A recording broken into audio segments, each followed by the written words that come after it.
Okay, so you've been digging into some pretty interesting stuff lately, all about building bigger muscles, and you sent over some sources that I think we should definitely take a look at. Yeah, we've got some excerpts from this book called Bigger Muscles, HIT.PDF.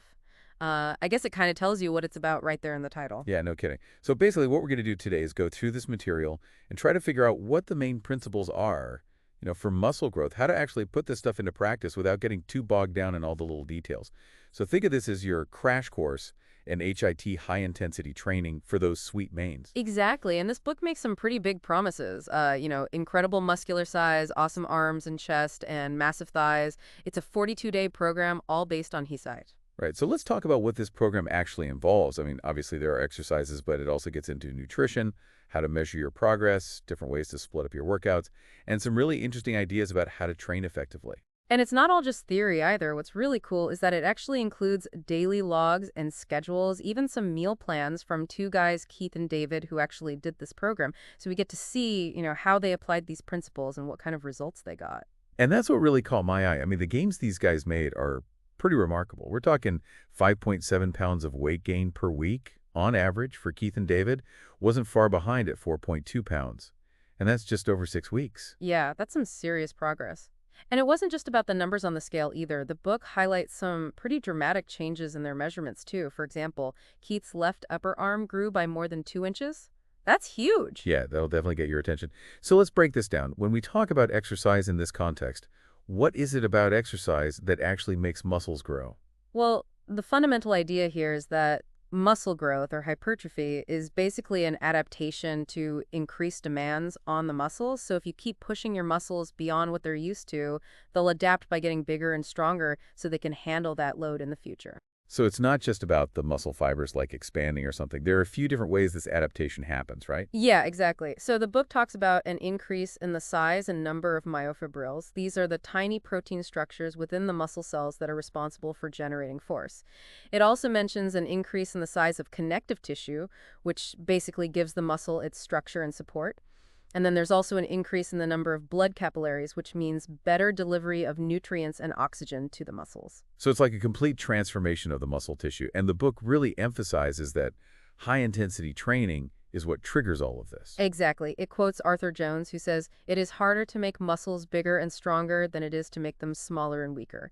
I think that really sums up the idea that you've got to push your muscles hard to make them grow. It's not going to happen by accident. Right? No pain, no gain, as they say. So the book also mentions this thing called negative overload. What's that all about? So negative overload focuses on the eccentric phase of a lift. That's the lowering part of the movement. So the idea is that even if you hit a point where you can't lift the weight anymore, you can still get a training effect by controlling the weight as you lower it. So let's say you're doing a bicep curl and you can't curl the weight up anymore. You might still be able to slowly lower it under control. And by resisting that weight on the way down, you're still putting stress on the muscles and stimulating growth. So even when you can't lift it anymore, you can still make those muscles work. That's pretty cool. Okay, so we know high intensity is key. What are some of the specific training principles that this book talks about? Well, there are a few key ones. First off, it stresses the importance of proper repetitions. It's not just about how many reps you do, but how hard you push yourself on those last few reps. The book argues that those final reps, the ones where you're really struggling and maybe even failing, are the most important for triggering muscle growth. Yeah, that makes sense. It's like pushing past your limits, even if it's just for a split second. What else? Okay, so this is a big one. Super slow training. It recommends a very specific tempo, 10 seconds for the concentric phase lifting the weight and 5 seconds for the eccentric phase lowering it. That means a single rep takes 15 seconds. 15 seconds per rep. That sounds brutal.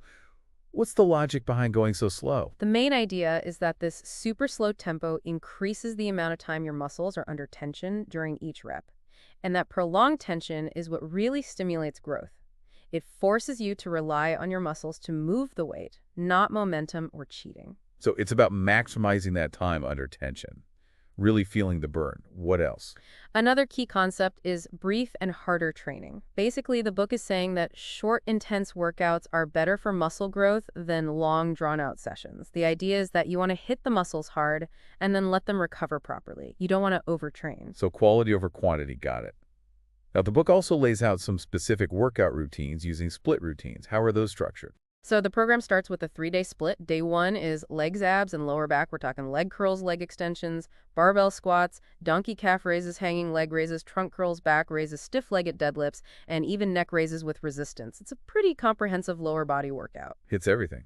That's a lot. What about day 2? Day 2 is all about shoulders, upper back, and chest lateral raises, overhead presses, bent over raises, press behind neck, bent arm pullovers, pull downs to the chest pullovers with 1 dumbbell pull downs behind the neck, bent over rows, bench presses, and bent arm flies. It's pretty much every major upper body movement you can think of. So it's hitting all those pushing and pulling muscles for the upper body. What about day 3? Day 3 is upper arms, forearms, and neck biceps curls, both with a barbell and dumbbells, negative chin-ups, triceps extensions, triceps press downs, negative dips, wrist curls, reverse wrist curls, the 4-way neck, machine shoulder shrugs, and reverse shoulder shrugs, a lot packed into one day. Arms and all the smaller muscle groups that people sometimes forget about. And you mentioned they switched to a contralateral split later in the program. What's that all about? Yeah, so around days 15 to 20, they transition to this contralateral split, which basically means each side of the body gets trained on a different day. For example, you might train your left leg and right arm one day, and then your right leg and left arm the next day. The idea is that it allows you to really focus on each limb without fatigue from the other side holding you back. So you can really isolate and hit those muscles hard. Sounds interesting. Now let's shift gears a bit and talk about nutrition, which is obviously a huge part of building muscle. What are some of the fundamental principles the book lays out? Okay, well, first off, the book stresses the importance of all 6 essential nutrients: carbs, fats, proteins, vitamins, minerals, and water. It emphasizes that you need all of them, not just for muscle growth, but for overall health. They all work together. So it's a holistic approach, not just about protein. Exactly. It also explains the basic calorie values of each macronutrient. 4 calories per gram for both protein and carbs, and 9 calories per gram for fat. And that's important to understand because it helps you figure out your overall calorie intake. That's good to know. And in terms of specific foods, what kind of diet does the book recommend? It stresses the importance of eating a variety of foods from both animal and plant sources to make sure you're getting a full spectrum of amino acids, vitamins, and minerals. Cover all your bases. So it's not just about hitting your macro, but also about eating real whole foods. Exactly. And they actually outline 4 basic food groups for bodybuilders: meat, milk, fruits and vegetables, and bread and cereal. Each group has a recommended minimum daily serving. Okay, that's a pretty simple framework. What about the sample diets for Keith and David? What did their nutrition actually look like? Well, both of their diets were very high in calories, which makes sense considering how much weight they gained. Initially, Keith was eating about 5,500 calories per day, and that increased to a whopping 8,000 calories by week 6. David's intake started around 3,700 calories and went up to about 5,200. So yeah, they were eating a lot. That's a lot of food. It sounds like you really have to commit to eating big to get big with this program. Absolutely. And they even mention using blender drinks to get all those calories in. It's clear that strategic high-volume eating was a key part of their success. Okay, so you're training hard, eating a ton. How do you actually know if it's working? The book talks a lot about taking measurements, right? Yeah, it has a whole section on why taking accurate measurements is so important for tracking your progress. It's about going beyond just the scale and seeing how your body is actually changing. So what exactly should you be measuring? It recommends measuring your net, both upper arms, both forearms, chest, waist, hips, both thighs, and both calves. It's a pretty comprehensive list that covers all the major muscle groups. That gives you a really detailed picture of where you're gaining size. Are there any specific techniques for getting accurate measurements? Yeah, it talks about using a flexible tape measure and making sure it's snug but not too tight. It also gives specific instructions for how to position yourself for each measurement. Consistency is key here. Got it. You want to make sure you're measuring the same way each time. What about skin fold measurements? What are those for? Skin fold measurements are a way to estimate your body fat percentage. It involves using calipers to measure the thickness of your skin folds at certain sites, like your chest, abdomen, and thigh. This gives you an idea of how much fat you're losing or gaining as you build muscle. So it's another way to track your body composition changes. Now, the book also addresses some common questions and issues people have with training, like breathing. How important is that? It's super important. The book says to exhale during the lifting phase of each rep when you're exerting the most effort, and inhale during the lowering phase. It also warns against holding your breath, which can be dangerous. Breathing is one of those things that's easy to forget about when you're focused on lifting. What about the idea of the most dangerous repetition? Is there a point in a set where you're more likely to get injured? Actually, the book says that the first rep is not the most dangerous. It argues that you're more likely to get injured toward the end of a set when your muscles are already fatigued. That's when form can break down and you're more susceptible to strains or pulls. So those last few reps when you're really pushing yourself are the ones to be extra careful with. We talked about how short, intense workouts are better than longer ones. Just the book elaborates on the dangers of overtraining. Yeah, it says that overtraining can actually hinder your progress because it prevents your body from recovering and rebuilding muscle. So it really emphasizes the importance of rest and recovery. It's all about finding that balance. So the book talks a lot about biceps training. What's the best way to train those bad boys? Well, it explains that the main functions of the biceps are elbow flexion, bending your arm, and forearm supination, turning your palm up. So it recommends exercises that allow for a full supinated grip, like the classic barbell curl using a straight bar. So the good old barbell curl is still king. What about the idea that as you get stronger, you might actually need to train less often? Yeah, that's an interesting concept. The book suggests that as you get stronger and lift heavier weights, you need more time to recover. So advanced lifters might actually benefit from reducing their training frequency to prevent overtraining. Your body needs time to adapt to those heavier loads.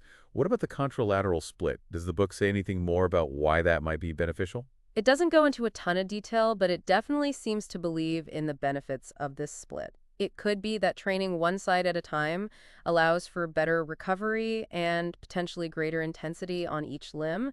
There might also be some neurological benefits to focusing on one side at a time. Interesting. And then there's the whole thing about your dominant arm often being slightly smaller than your non-dominant arm, even though you use it more. What does the book say about that? Yeah, it acknowledges that and suggests focusing on training both sides with equal intensity and volume. Don't favor your dominant side, and maybe even give the non-dominant side a little extra attention. So balance is key. What about protein intake? Everyone always talks about protein. How much do you actually need, according to this book? Surprisingly, the book actually cautions against eating too much protein. It says that consuming way more protein than your body can actually use doesn't really give you any extra benefits and might even be harmful. So it recommends a balanced approach to nutrition instead of just loading up on protein. That's interesting. It's not all about protein all the time. What about muscle soreness cramps and staying hydrated? Well, the book says that muscle soreness, especially delayed onset muscle soreness or DOMS, is pretty common, especially after intense workouts that involve a lot of eccentric work, like those super slow reps. It stresses the importance of rest and recovery, and it also talks about the importance of staying hydrated to prevent cramps. So listen to your body, rest up, and drink plenty of water. Good advice. You mentioned something earlier about super slow cats. What was that all about? Oh, yeah, the book mentions a study where cats were trained to lift weights. And apparently, the cats that lifted heavier weights at a slower controlled speed saw bigger increases in muscle fiber size than the cats that lifted lighter weights quickly. So they're using this as evidence to support the super slow training principle. That's pretty cool. Now, you often hear the terms strength and size used interchangeably when talking about weightlifting. Does the book differentiate between training for one versus the other? Yeah, it makes a clear distinction. It says that while strength and size often go together, the best training methods for maximizing each can be different. For maximal strength, you typically want to use very heavy weights for fewer reps. For maximal size, you might use a more moderate weight for more reps. So depending on your goals, you might adjust your training accordingly. And the book seems to really hammer home this point about workouts being harder but briefer. Yeah, that's a central theme. It's all about pushing your limits in a shorter time frame rather than dragging out your workouts. It's about intensity. What about taking breaks from training? The book mentions layoffs and vacations. Yeah, it actually suggests that taking planned breaks from training can be good for both your physical and mental well-being. It says you don't really lose that much strength during these breaks and that the time off can help you come back refreshed and prevent burnout. So it's okay to take a break every now and then? And what about doing non-strenuous hobbies on your rest days? The idea is to promote recovery and reduce stress. Doing relaxing activities that don't put a lot of strain on your body can help you unwind and let your muscles recover more effectively. So it's about finding balance in your life outside of the gym. And finally, the book talks about emotional momentum. What's that all about? Basically, it's about the importance of having a positive mindset and staying motivated. It says that your mental and emotional state plays a big role in your ability to stick with a program and overcome challenges. Motivation is key. So overall, it sounds like Keith and David got some pretty incredible results from following this program. Their weight gains and the changes in their measurements definitely suggest that this high-intensity training approach can be really effective. So we've covered a lot of ground today. We've talked about the importance of high-intensity training, the super slow methods, split routines, and the book's perspective on nutrition. Yeah, we've gone through all the key principles and practical advice. Hopefully you've got a good understanding of how this program works and what it takes to build bigger muscles. Exactly. So here's something to think about. If you were to incorporate just a few of these super slow training techniques into your current routine, how do you think that would affect your results? And thinking about recovery, what kind of non-strenuous hobbies could you explore to really maximize your rest days and keep that motivation high.